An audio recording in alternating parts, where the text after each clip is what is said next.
In this tutorial, I will show you how to enable HVCI on Windows. If you're getting an error related to HVCI, you can fix it by following these simple steps. First, click on the Windows icon and search for Device Security. Open it and then click on Core Isolation Details. Here you will find Memory Integrity. If it's turned off, simply turn it on. If it's already on, you can try turning it off and then restart your PC. If you're still getting the error, the second solution is to click on the search bar and search for Edit Group Policy.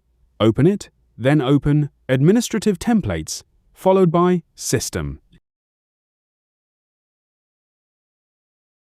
Now find Device Guard and open it. Here, find Turn on Virtualization-Based Security and double-click on it. Select Enabled, click Apply, and then click OK. And that's how you can enable HVCI and fix this error on Windows in just a few simple steps. If you found this video helpful, subscribe to our channel.